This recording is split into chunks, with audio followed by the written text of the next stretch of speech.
Well, hello, everybody, and welcome to another edition of On the Money with a Certified Financial Group right here on News 96.5 WDBO's Ask the Experts Weekend. We are here with the Certified Financial Planner professionals at the Certified Financial Group. We have Gary Abley and Nancy Heck here in the studio today, taking your phone calls at 844-220-0965. Good morning. Good morning. How are you guys today? Good. Wonderful. Fantastic. What can the audience call you about today on this, somewhat rainy for the pretty much rainy morning and rainy afternoon Saturday? They can call us about any of their pocketbook questions, as I like to say, centered mostly as far as we're concerned around retirement planning. We talk to people about budgeting, about their 401ks, their IRAs, mutual funds, long-term care, life insurance, tax-deferred annuities, what the planning process entails, all of the questions and concerns that you have when you're at or near retirement. All right, just like that. And if you want to dial us up, it's 844-220-0965. That is 844-220-0965. We also have the text machine. That's up and running as well. You can text us your question to 21232. That is 21232. We just ask you to keep it about 160 characters because that's all we can see on the screen. We don't want to get it cut off, have some key detail missing, and give out the wrong information. So if you can keep it to 160 characters, the text is an excellent option, 21232. Topic of the day, it's summertime. Be sure to follow these 3 tips to keep your identity safe while you travel. Yes. We're actually getting ready to travel this coming weekend. Oh, nice. So, where are you going? we're going to Houston for a wedding. Ah, fun. So, yes, hopefully it'll be fun. I've never been there before, so. Warm and humid. Well, so like Florida. Just like Florida. Okay. You'll feel right at home. Okay, so we're not going to be renting a car, but I did have a rental car recently because I had some work done on my own car, and one thing they asked is, did I want them to sync my phone to the car? To which I said, no, thank you. A lot of people do want to sync their phones to the car, but they don't think about what kind of trail and information they're leaving on the Bluetooth in the rental car once they're done with it. You've got me thinking, Nancy, because I just rented a car in Charlotte, and it automatically synced. Really? I wasn't asked that automatically? question. Yeah. It did it automatically because my playlist for music just started playing on the car, and it's like, okay. Did you plug it in? I don't think I plugged it in. I was going to say, if you plugged it in, I believe that, but if in a it's wireless, that's that's interesting. Okay, so given the choice, yes, I say please do not sync your phone to the car. Okay. So, and another thing, one thing that we did yesterday for any, if your phone, iPad, anything you're taking, make sure you have a VPN, which is a virtual network that's going to protect all of the things that you might be looking at or checking or doing, whether it's financial or business or anything on your phone or your iPad while you're traveling or while you're in the hotel.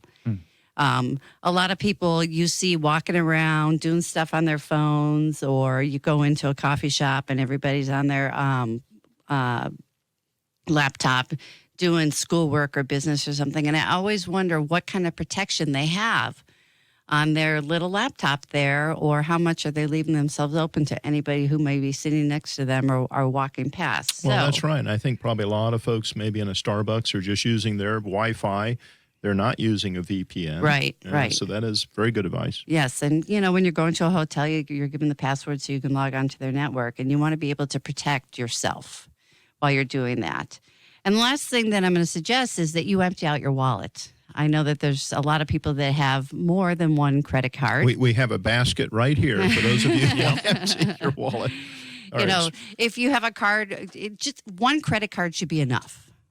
Mm-hmm. And I know there's a lot of people that walk around with their Social Security card in their wallets, which drives me crazy. And you don't necessarily need to take your debit card with you either. Yeah, that's a big one. Your driver's license, a credit card. And I think that's sufficient. And make sure you have some cash on you. Yeah, you wouldn't want to take cash out, especially if you're overseas or anything like that, or the out-of-state bank the banking fees are $6-7 now to take cash out. Yeah, they're crazy. Well, and that's crazy. a good advice too. Is just check with your credit card company for those foreign transaction fees. Because what I did when I was traveling with my daughters to Europe a couple of years ago, we had, of course, like most people, you have multiple cards, maybe one for Costco, maybe one for reward points. And we found one would eliminate the foreign transaction costs, and it also gave us a lot of protections while traveling. So it pays to look at those different options when you are traveling. Yeah, it's one of those things you got to think about because, okay, my Costco card's not going to help me. This gift card I have to my favorite restaurant's not going to help me. Just take all that stuff out because it all has your name, picture, account on it. Right. All, but it's not useful anything outside of your normal community routine. Right. So yeah, it's a lot of good information there. And I know for my people, there are purses that you can get that have protection built into them. So somebody who's walking by with some type of scanner or something can't get to all the stuff that you have in your purse. I know that there's wallets that offer protection also for somebody that may be, using something to scanners. Yeah. So you have to be a little bit defensive as you're packing everything.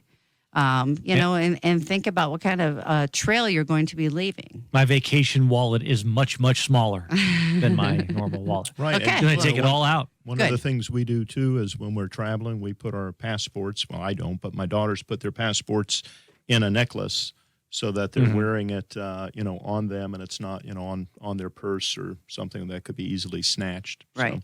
So. Yeah, I have the cargo shorts on vacation because they have all those pockets that button up, zip up, that it's easy to do, and that's how I've been able to go around and travel without getting myself in trouble. But I understand even for women, I mean, even with the purse, you never know. You have to be careful. You got to be careful. I got my husband a Scotty vest. I have seen those, yes. It just looks like a thin little vest, and it has all the pockets on the inside. I thought you were going to say a merce, and I was going to say, I don't think he's going to look good with a merce. No, he has one. He has a really nice black leather one. I still haven't gotten used to those. Well, before I forget, Kyle, one of the things I wanted to mention, I know sometimes we are on this show, and we have callers that have that $1 million question they want to ask us, but they don't want to open up to everybody on the radio.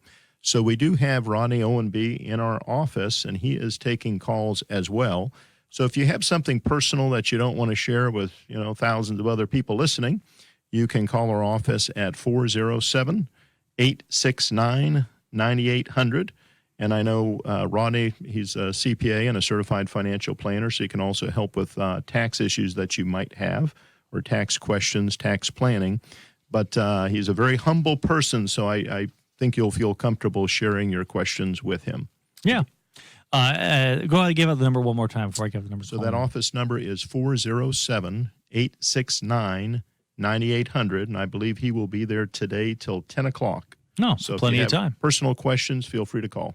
And if you want to call the show, it's 844-220-0965. That's 844-220-0965. Or you can text us your question to 21232. That's 21232. Now, you may not have a question this morning or nothing of the top of the mind. Something we like to do, and it's been pretty popular and pretty exciting, is the Mythbusters.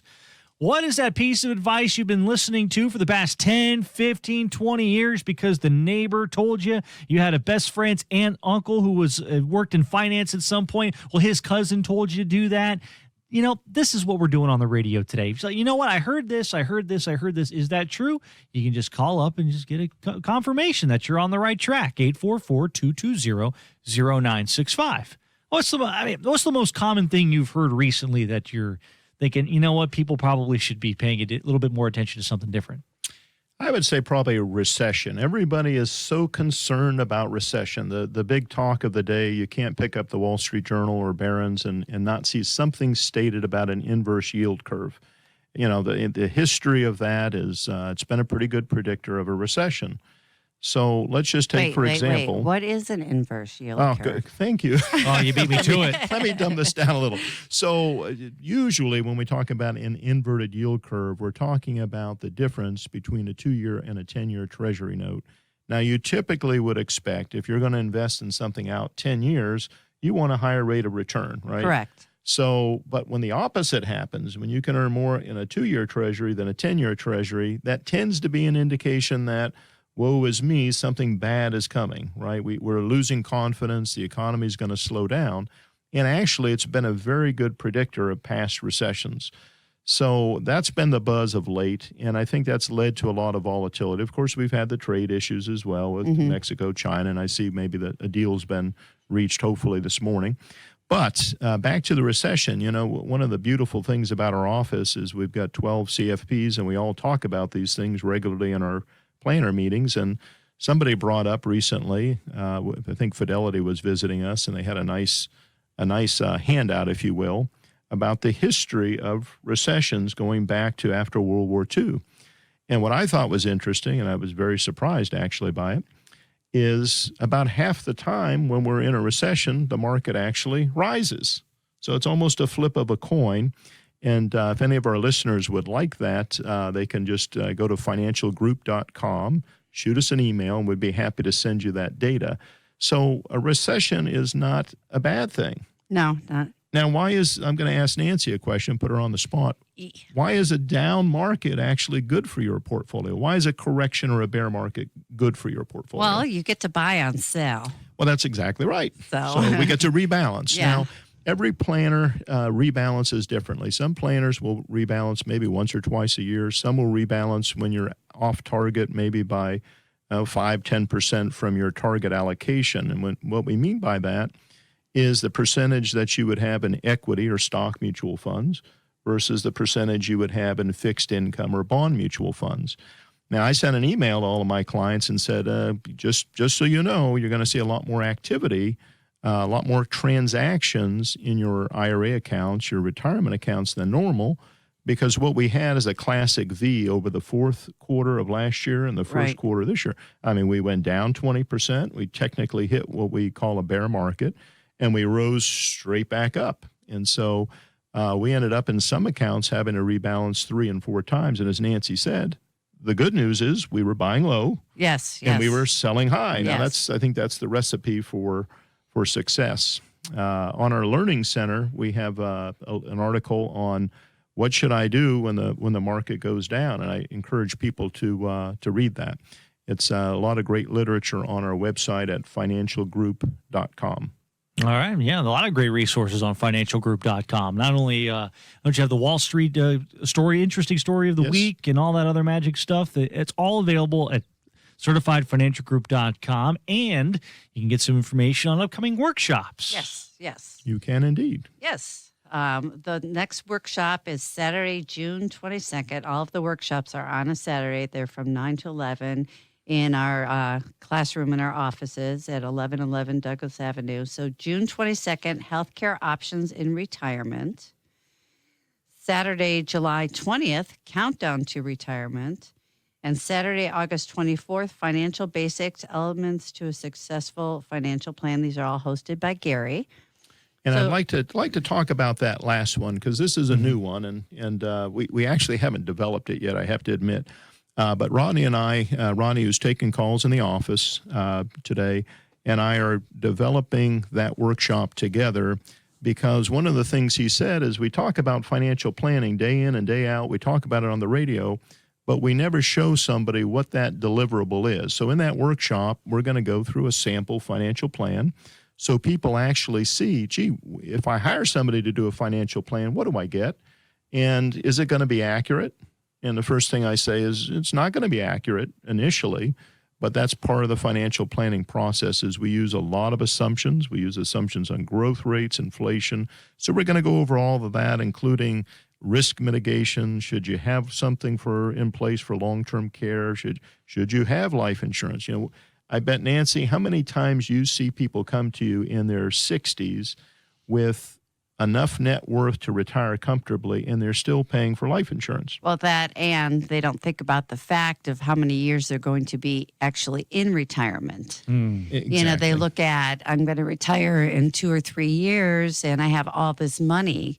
But if we're looking at 90, 95 years for life expectancy, that's an awful lot of years working without any income other than what you're producing from your investments. Right. And, in that healthcare workshop, I go over the math of why I am budgeting about $510,000 for healthcare I'm age 53, so I'm 12 years away from Medicare age. And right now, if you're 65, a couple's going to spend about $250,000 over only a 20-year. That's the average, right? So averages are really deceiving. Yeah, they can be. Yeah, they can so be. I mean, I don't want to plan for 20 years. I'm hoping to live, to 95. So I'm planning to 100. all right, good. That's it. Anything after 100, somebody else's problem. I've decided I'm going to care till I'm 100. Well, But if I won't be around to see that. If they would like to, any of our listeners would like to go to our website, financialgroup.com, you can make a reservation for the workshops, which I highly recommend. You can also see the bios of all of us. You can schedule a complimentary consultation. There's a lot of information, financialgroup.com. All right, 844-220-0965 is the number to dial us up. Again, 844-220-0965. We'll take your calls and your texts right after we get the three big things you need to know. Welcome back. This is On the Money with a Certified Financial Group right here on News 96.5 WDBO. It is all a part of our Ask the Experts weekend. We are 3 minutes away from the latest news, weather, and traffic, but we still got plenty of time to take your phone calls at 844-220-0965 with Nancy Hett and Gary Abley, certified financial planner professionals at Certified Financial Group, all here till 10 o'clock. Taking your phone calls, 844-220-0965. Sean has dialed us up. He's out in New Smyrna Beach. Got a great question for the panel. Go ahead, Sean. Hey, good morning. How you guys doing? We're doing good. What can we do for you? That's good. Well, I know I'm a little young to be talking about retirement, but I was curious.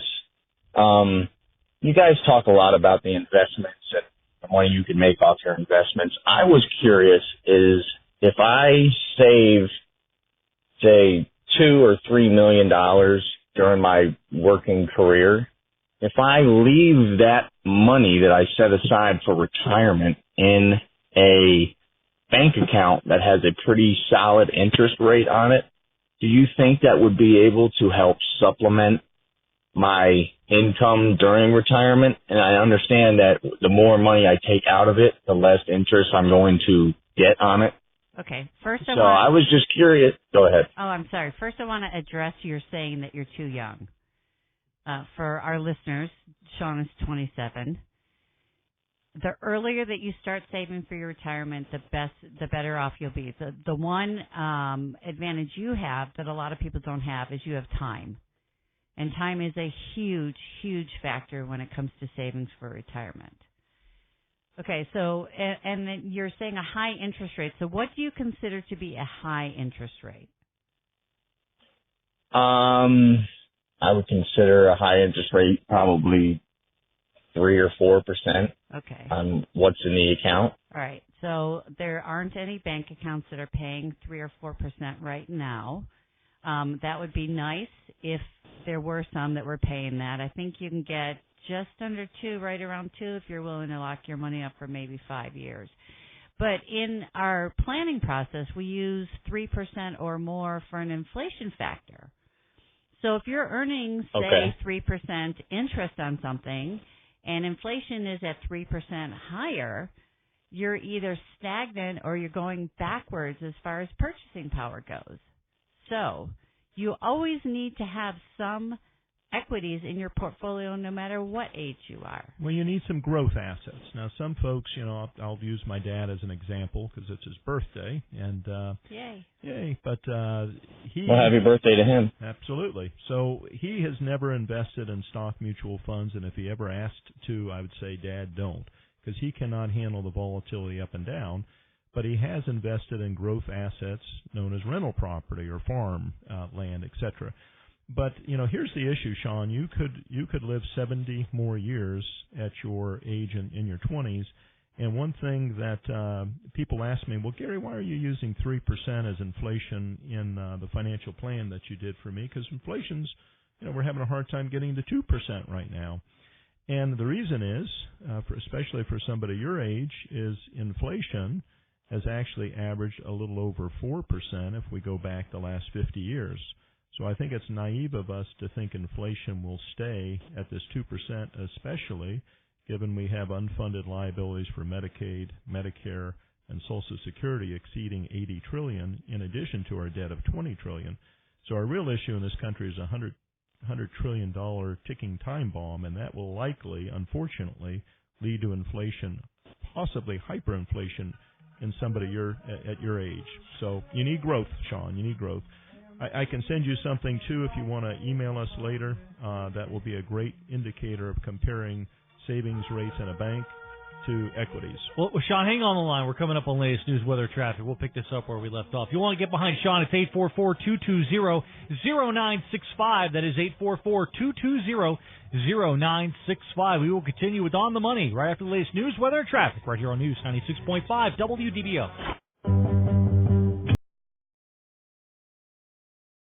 Is 844-220-0965. You can also text us your question to 21232. That is 21232. We are here with certified financial planner professionals, the Certified Financial Group. Got Nancy Hegg, Gary able to take your questions at 844-220-0965. We were talking to Sean out in New Smyrna Beach. Sean is still on the line.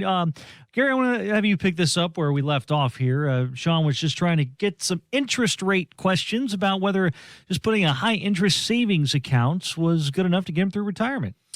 Well, Sean, we may have a period of time where we do have high interest rates, and that might be a strategy in the future. But as Nancy mentioned, I think I looked at a 5-year CD. The best one I saw was like 2.65% on Friday for a client. But the one thing that inflation does, even for somebody who's 65, 18 years away from retirement, if inflation should go to 4%, you're going to need double your money, absolutely double your money. And how you know that, you can take 72 and divide 4 into it, and you'll find that that's 18. And so every 18 years, you're going to need double what you started out with. So in retirement, if you say, well, Gary, with Social Security, I only need $40,000. Well, in 18 years into retirement, that 40 is now 80,000. And if all you're earning is 3%, and if inflation might be 4%, or even if you're just earning that, you are not going to have enough money. Now, the $2 or $3 million, Sean, is probably a little bit light if that's the end goal, because $2 or $3 million might be equivalent to $400,000 or so in today's money, again, depending on inflation. And if you think about $400,000, a safe withdrawal rate we usually say is how much, Nancy? What do you usually use? About 5% is what no. Yeah, and I use 4. Yeah. So again, 4 to 5% is a good range. I always like to say to clients, if you take a 4% withdrawal rate, you typically have about an 80% or so chance of not outliving your money in most Monte Carlo simulations we do. And that's simply simulations of past stock market history. You get up to 5%, you start getting into those 60 percentiles. Still pretty good probability. And again, it depends on your risk tolerance. Yeah. Sean, are you taking advantage of a 401k or something like that through your work? I recently, the company that I worked for got bought out by a big corporation, and they were cutting the low-hanging fruit, I guess you could say, and I was one of those pieces of fruit. So I lost that job. Okay. And the current job that I have now does not offer a 401k. Okay. So you need to set up a traditional or a Roth IRA account and continue saving for yourself on a tax-deferred basis for your retirement. Okay. And then my last question was, I was talking to my dad the other day, and he told me back in the day when his father was reaching retirement that Social Security was going broke. And now here we are 45 years later. Right. And Social Security is still going broke. Yes. So at the age of 27, do you really think that Social Security is something that I would be able to not bank on, but maybe help supplement my income? Supplement, I think, is a good attitude towards Social Security. There have been changes. The full retirement age has been pushed out a little bit, so that allows the trust fund to accumulate a little bit more money. There's potential for means testing, which means the government will look at the income that somebody has in retirement, and you may end up getting less. What's being paid in now is going towards the trust fund. under current estimates, is not supposed to quote unquote go broke until 2030 something. And then there'll be enough people paying in to make the retirement payments for Social Security for those who are receiving it. So, I mean, if nothing else, it should be enough to pay your utilities. Right. Well, Sean, and here's kind of a crazy answer to that. It costs us a couple pennies to print a bill. And that can be a $1 bill, 5, 10, 20, 50, 100. Maybe we'll create a $500 bill. And I say that kind of flippantly in the sense that it's cheap to print money. So I believe personally that Social Security will always be around and we will always keep that commitment. The issue is going to be what those dollars actually pay. In other words, if we don't have fiscal discipline as a country, we're going to have inflation and then the dollars will be worth less. But I know some planners in our office will use 75% of the projected benefit because that is about the estimate that Social Security will be able to pay when they do start getting into the shortfall. I don't. I use 100% of what your benefit estimate, and you can get that, by the way, from ssa.gov. So everybody can log in, answer a few security questions, and get their Social Security estimate. I think you'll get all of the benefit. I would, when we do plans, some of us use 1%. Some of us use 2% as the cost of living adjustment. I typically use 1%. I don't know. What do you do, Nancy?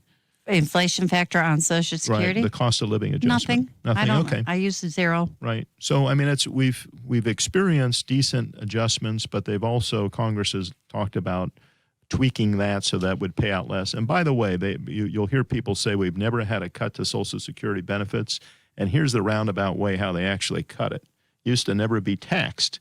Now, up to 85% of those benefits you receive are taxed, so that's, to me, the same as a cut. So, Sean, a lot of great questions. Thank you so much, and use your biggest advantage that you have, which is your time. Yep, absolutely. Fantastic. Thank you guys so much for your help. I really appreciate it. Thanks Thank for your you. call, Sean. Thanks, Sean. Absolutely. If you're in Sean's boat and just have another follow-up question, it's 844-220-0965, 844-220-0965. Time. That is the biggest advantage. Yes. So anybody in their 20s, 30s, and 40s listening, you're in a good spot. Debbie in Longwood has dialed us up. Debbie, go ahead with your question. Hi, Debbie. Hi, good morning. We were fortunate enough to be able to self-fund our children's education, but now they are at the point where they're going to start paying us back for that. And we really don't need the money immediately. So we didn't know if the best thing to do, I'm 60, my husband's 64, is to look at long-term care. I do $18,000 in my 401k every year.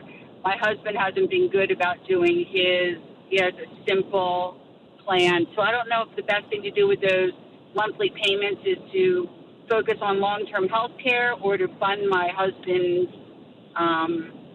simple IRA. My first inclination is to boost up the retirement savings. Well, it's a good question, Debbie, and my inclination is to say, at your age, what is your long-term care plan? Now, your long-term care plan doesn't have to be insurance, right? I would agree with Nancy. I think focusing on retirement assets is the way to go with this newfound money. However, you do need to everybody needs to have a long-term care plan, period. It doesn't matter whether you can't afford long-term care insurance. You still have to have a plan, and that plan might be planning for Medicaid. So in Florida, the good news is your retirement accounts in your primary home are not something that's going to disqualify you from Medicaid. So for our listeners who have predominantly most of their money in their main home, and or retirement accounts, they may opt, and this might be you, Debbie, you may opt to say, well, I think I'm going to go the Medicaid route because, I just quoted a couple, one was 65, one was 67, on a long-term care single pay policy that would cover about 70% of their needs, only 70% of their needs. They were going to use their Social Security benefits to and their retirement distributions, their required minimum distributions from IRAs to cover the balance. and that lump sum amount was $255,000. Now I'm guessing, Debbie, that this newfound money from the children is not $255,000. Is that right? No. No, but it's not. And it's going to be over the form of regular monthly payments for a number of years? Correct. Okay. Correct. So, yeah. But for our listeners, you're probably looking on a monthly basis of funding long-term care somewhere in the $500 to $800 a month range if you're going to be a monthly pay on long-term care. Now, can you buy it cheaper? Absolutely. Can you pay more? Absolutely. But you don't really look to fund all of the need because you have other income that can supplement some of that. And one thing that I would want to look at with long-term care is what does your family history dictate, even though that's not 100% an indicator of what your long-term care needs might be. But Right. definitely that your husband's going to want to retire. And anything that can be done to boost up the retirement savings, I think, should be primary. And then secondary, whatever you can do for yourselves for long-term care savings. Now, if your husband's listening, just tell him to keep working because he's not contributing to a simple IRA. See how that goes? Yeah, he has, done it in the past. I mean, he has a sizable sum in there, but just in the past few years, he's gotten lax about it. Mm-hmm. So. Okay, we were talking about that very same thing at the break. Nancy and I were saying, if you just put it away out of that paycheck each and every pay period, you don't miss it, right? Well, You don't see it, you don't miss it. Right, and he's paying taxes versus paying himself. Where would he rather send the money? To his own pocket or to that of Uncle Sam? I totally understand, and that's why we wouldn't qualify for Medicaid, because we were good when we were young. We put money away, and it's grown nicely, and I've taught my kids the same value, and they've done the same thing. So. Good for you. Thank you. I appreciate it. Sure. Right, and just to carry on for that just 1 minute, a lot of people think they don't qualify for Medicaid. And in the healthcare workshop coming up on June 22nd from 9 to 11 in our office, we have the law office across our parking lot, Murphy and Berglund. One of the attorneys hosts that with me, and they talk about just how you can qualify for Medicaid. So a lot of people think they can't, and through the use of Miller Trusts, if you can plan early, you in fact can qualify for Medicaid in many cases. So I would encourage, those who are thinking they can't to come in, listen to the information from these attorneys. Oh, Debbie, you still there? I don't know if she's still there. Okay. And then also, when somebody comes into money that they had not expected, I always think if there's a frivolous little itch that you've always wanted to scratch, you should take advantage of that too. Not with 100% of what you have now as found money, but just a little bit. Okay. So, well, Debbie, hopefully that answers your question. And if you have any more, what's the best number to reach you during the week? they can, Debbie or anybody else who would like to could call us at 407-869-9800, or they can go to our website, which is financialgroup.com, and they can request a complimentary consultation with one of the 12 of us. And if you're out of area, they can call 1-800-EXECUTE, like you're executing a plan. All right. If you want to call the show right now, we still got one more segment to get your question answered. 844-220-0965. That is 844-220-0965. We are planning tomorrow. Today. Right here on News 96.5 WDBO. Now. On News 96.5 WDBO. It's all part of our Ask the Experts weekend. We've got 3 minutes away from latest news, weather, and traffic, so we want to get right back to our busy phone lines here. Allison in Orlando has dialed us up. Allison, you got a question for Nancy and Gary. Go ahead. Hi, Allison. Hi. I'm just wondering what's the best course of action for me as a 47-year-old single woman, no kids, as far as saving for my future. Okay. Are you taking advantage of some type of payroll deducted plan at work? I do. I max out my 401k every year, and I also put in to an IRA that I opened years ago. Okay. So I'm meeting like my maximum deductions every year. All right. I just don't know if there's something more I should be doing. And you have a good emergency fund set up for yourself? Yes. Okay, good. I keep company stock. I keep that as my kind of flush fund, and then another savings account that I keep probably, I don't know, a good $12,000 in as far as Okay, so don't touch it. yeah, we had discussed, that having equities for the future. So if you're 47 and you work to a typical retirement age, you're going to work approximately 20 years more. So that's a lot of time to be doing the long-term payroll deducted savings. So to be able to save into some type of mutual funds outside of that. Exactly. That's where I was headed as well. Yeah, and I would do it your name and then transfer on death to somebody, so you avoid the whole probate issue. But you're going to want to be probably a little bit more equity centric versus income centric. But you're a perfect candidate for doing a financial plan. And looking at your time horizon, how you're living your life, taxes, inflation, and your attitudes towards investment risk to help us determine what might be a great portfolio mix for you.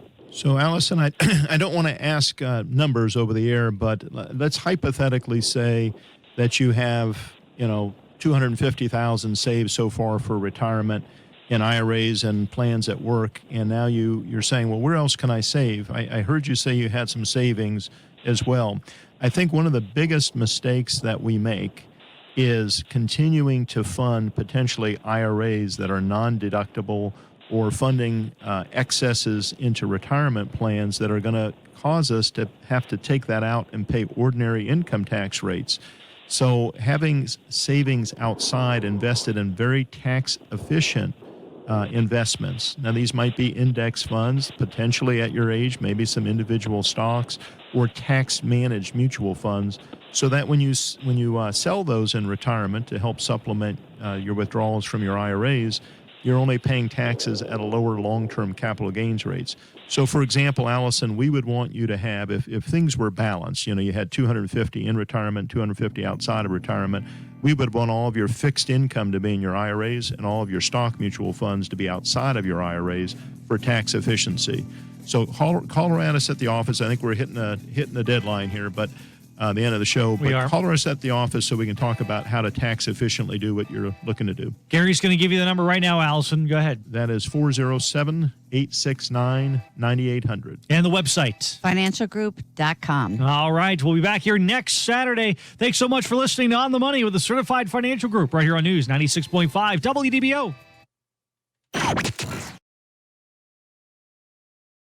Information presented on this program is believed to be factual and up to date, but we do not guarantee its accuracy, and it should not be regarded as a complete analysis of the subjects discussed. Discussions and answers to questions do not involve the rendering of personalized investment advice, but is limited to the dissemination of general information. A professional advisor should be consulted before implementing any of the options presented. Certified Advisory Corp is registered as an investment advisor with the SEC and only transacts business in states where it is properly registered or is excluded or exempted from registration requirements.